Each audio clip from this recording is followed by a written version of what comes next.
Hello दोस्तों, स्वागत है आपका मेरे YouTube चैनल पर। दोस्तों, वैसे तो भगवान बुद्ध के बहुत सी कहानी है जो आदमी को सही मार्ग पर चलना सिखाती है। उसमें से ये एक कहानी है। भगवान बुद्ध ने विस्तार से कहानी के माध्यम से एक युवक को समझाया कि हमारे मन में बुरे विचार क्यों आते हैं। तो आइए दोस्तों, कहानी को विस्तार से सुनते हैं। कहानी।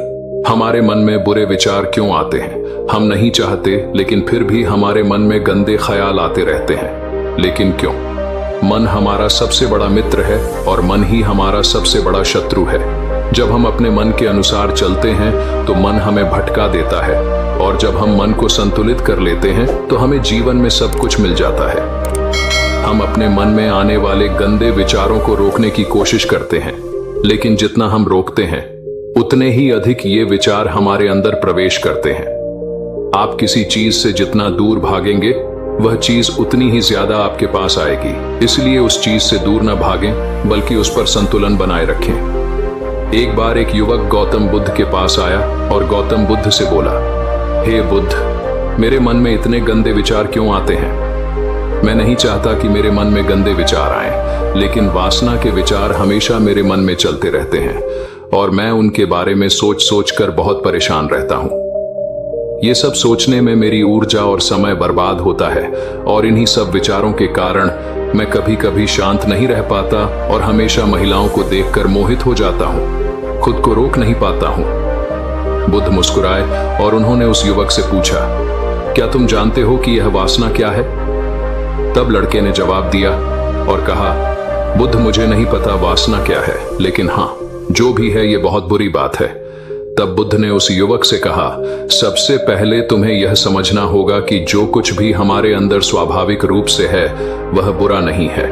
इसकी हमारे जीवन में किसी न किसी रूप में आवश्यकता पड़ती है। वासना कोई बुरी चीज नहीं है। यह हमारे मन की एक भावना है जो हमें किसी न किसी चीज की कमी का एहसास कराती है, और फिर हम उस चीज को पाने के लिए उस चीज की ओर आकर्षित हो जाते हैं। जैसे अगर आपके पास गाड़ी की कमी है तो आपके मन में गाड़ी पाने की इच्छा होती है। वासना जगेगी ही। इसका मतलब यह नहीं है कि वासना बुरी है, बल्कि यह हमारे मन की एक तरह की जरूरत का एहसास है, और जब यह जरूरत शारीरिक होती है तो हम इसे काम वासना कहते हैं। युवक ने गौतम बुद्ध से कहा, बुद्ध, मैं वासना का अर्थ तो समझ गया, लेकिन आप ही बताइए कि यह कहां से आती है और कैसे आती है।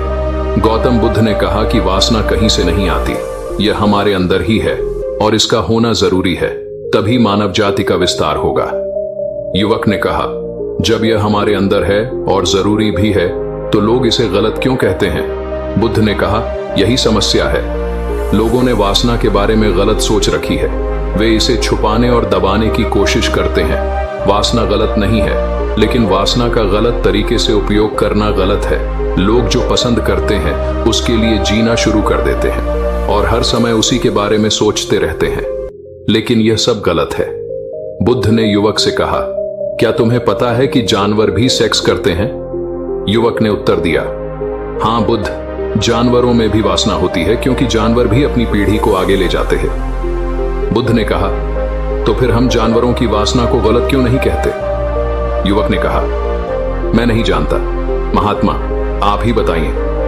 गौतम बुद्ध ने कहा, जानवर अपनी वासना का उपयोग सुख के लिए नहीं करते, वे अपनी वासना का उपयोग केवल संतान प्राप्ति के लिए करते हैं।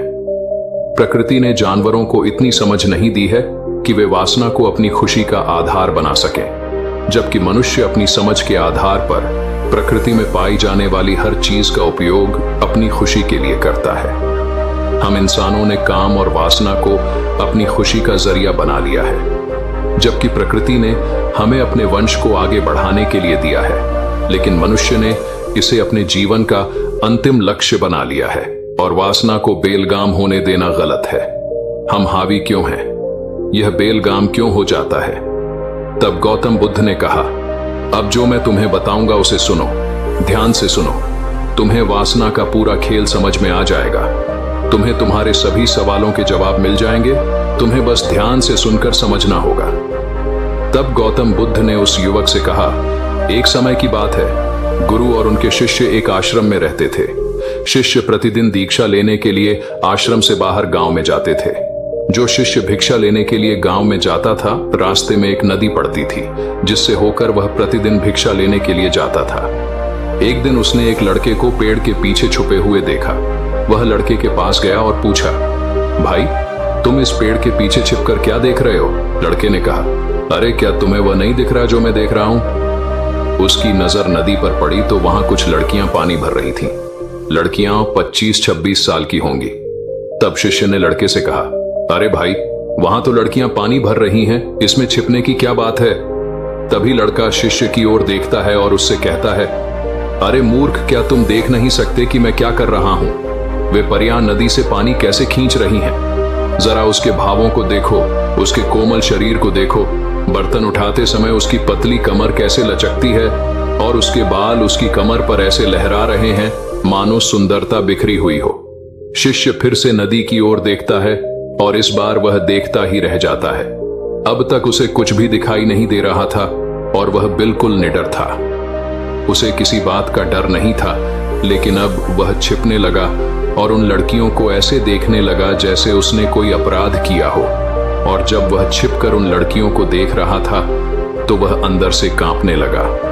मैं क्या कर रहा हूं? मैं जो कुछ भी कर रहा हूं वह सही नहीं है। मुझे यहां से चले जाना चाहिए। और फिर वह जल्दी से चला जाता है। फिर वह आश्रम पहुंचता है। आश्रम में जाकर वह अपने काम में व्यस्त हो गया, लेकिन जो उसने अभी देखा था वह बार बार उसकी आंखों के सामने आ रहा था। उसके दिमाग में वही दृश्य घूम रहा था। यही देखने को उसका मन ललचाया। उसका किसी भी काम में मन नहीं लगता था। वह प्रतिदिन सुबह सुबह भिक्षा लेने के लिए आश्रम से निकल जाता था और नदी के पास स्थित एक पेड़ के पास जाता था जहां वह लड़का पहले से ही मौजूद होता था और छिपकर अपने साथ लड़कियों को देखता था। अब वह प्रतिदिन ऐसा करने लगा। उसका मन अब किसी काम में नहीं लगता था। वह सदैव किसी न किसी विचार में डूबा रहता था। वह आश्रम का कार्य भी ठीक से नहीं कर पा रहा था। वह न तो ठीक से सो पाता था और न ही ठीक से खा पाता था। उसका मन बेचैन था। उसका मन बार बार उन लड़कियों की खूबसूरती देखने को ललचाता था। जब गुरु भिक्षा दे रहे थे तब भी उनका मन किन्हीं अन्य विचारों में खोया हुआ था। गुरु ने अपने शिष्य की ये हरकतें देखी तो एक दिन गुरु ने शिष्य को अपने पास बुलाया और कहा कि आज से मैं भी तुम्हारे साथ भिक्षा मांगने चलूंगा। तुम और मैं एक साथ भीख मांगने जाएंगे। तभी शिष्य ने गुरु को मना करते हुए कहा कि नहीं गुरुदेव, आप क्यों परेशान हो रहे हैं? मैं ही ठीक से भीख मांग सकता हूं। गुरु ने शिष्य से कहा, ठीक है, तुम अकेले ही भिक्षा मांगने जाओ। इसके बाद शिष्य भिक्षा मांगने निकल गया। शिष्य के जाने के बाद गुरु भी आश्रम से बाहर निकल गए और शिष्य का पीछा करने लगे कि वह कहां जाता है और क्या करता है। ये सब देखने के लिए उसका पीछा करने लगा। थोड़ी दूर जाने पर गुरु ने देखा कि उनका शिष्य एक अपराधी की तरह एक लड़के के साथ पेड़ के पीछे छिपा हुआ है और छिपकर कुछ देख रहा है। गुरु भी अपने शिष्य के पीछे यह देखने के लिए खड़े हो गए कि उनका शिष्य क्या देख रहा है, जिसके लिए वह अपराधियों की तरह पेड़ के पीछे छिपा हुआ है। गुरु ने देखा कि उनका शिष्य पेड़ के पीछे छिपकर उन लड़कियों को देख रहा है जो नदी से पानी ले रही थीं। तब गुरु ने शिष्य से कहा, लड़कियों से भीख मांगोगे क्या? गुरु की आवाज सुनकर शिष्य का मन घबरा गया और उसे पसीना आने लगा। वह ऐसे कांप रहा था जैसे किसी अपराधी को पकड़ते समय उसने रंगे हाथ पकड़ लिया हो। उसकी हालत खराब हो गई। वह कुछ भी बोलने में असमर्थ था। शिष्य के साथ जो लड़का था वह भाग गया, जिससे शिष्य और भी घबरा गया। उसके मुंह से केवल कुछ टूटे फूटे शब्द ही निकल रहे थे। वह अपने अध्यापक से आंख मिलाने का भी साहस नहीं कर पाता था। गुरु ने शिष्य की ओर देखकर कहा, मेरा शिष्य निडर है, वह किसी चीज से नहीं डरता, लेकिन यह क्या है? तुम डर के मारे कह रहे हो?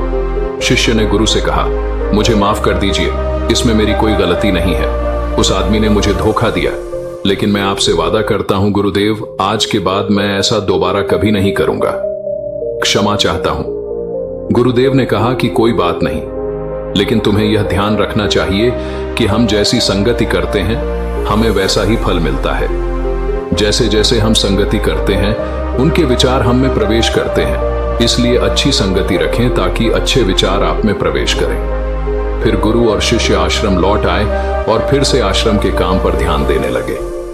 वह उस रास्ते को छोड़कर दूसरे रास्ते से जाने लगा। वह अपना कार्य सावधानी से करता था, लेकिन धीरे धीरे उसके अंदर क्रोध उत्पन्न हो गया और फिर वह अन्य शिष्यों पर क्रोध करने लगा और बेचैन रहने लगा।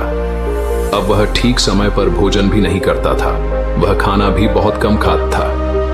एक रात गुरु शिष्य के पास आए और उससे बोले कि तुमने मुझसे वादा किया था कि तुम अपने मन को वश में रखोगे। यह सुनकर शिष्य अपने गुरु के चरणों में गिर पड़ा और रोने लगा।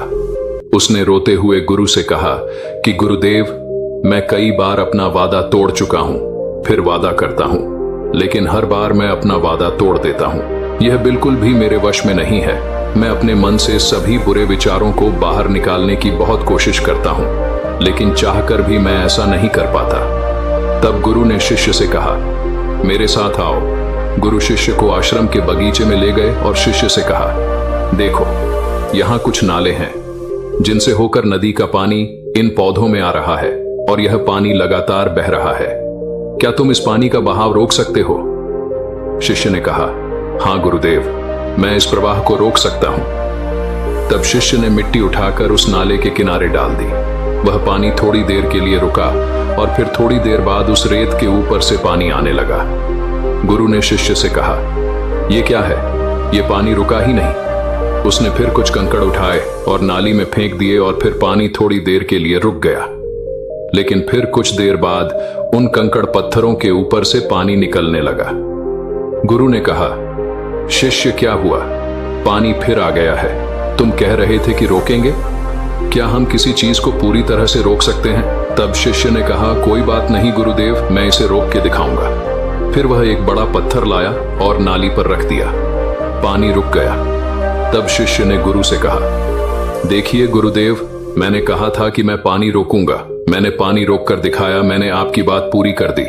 गुरु मुस्कुराए और बोले, अच्छा, ध्यान से देखो, पानी रुक गया है। क्या यह पीछे नाली को तोड़कर बाहर आ गया है और अगल बगल से बह रहा है? और ध्यान से देखिए, यह इस पत्थर के सामने भी आ गया है और यह पानी अपना रास्ता बदलकर फिर से आगे की ओर बह जाएगा। फिर कुछ देर बाद वही हुआ। तब गुरु ने शिष्य को समझाया, तुम्हारे साथ भी ऐसा ही हो रहा है। तुम बार बार प्रयास कर रहे हो और अधिक प्रयास कर रहे हो, लेकिन हर बार तुम्हारा प्रयास टूट रहा है और टूटता ही रहेगा। यह पत्थर तुम्हारा पुरुषार्थ है और यह जल तुम्हारा विचार है। चाहे तुम कितना भी बड़ा पत्थर रख दो, पानी अपना रास्ता ढूंढ ही लेगा। यह देखकर शिष्य ने पूछा, हे गुरुदेव, क्या कोई रास्ता नहीं है जिससे मैं गंदे विचारों से बाहर निकल सकूं? गुरु ने कहा, एक रास्ता है। यह पानी जिस नदी से आ रहा है, तुम केवल वहां से इस पानी का मार्ग बदल सकते हैं।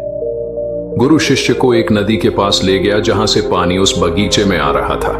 गुरु ने शिष्य से कहा, इस नदी से पानी जा रहा है जहां से बगीचे में पानी जा रहा है। गुरु ने कहा, अगर हम उसका रास्ता रोक देते हैं तो उसका पानी भी रोक सकते।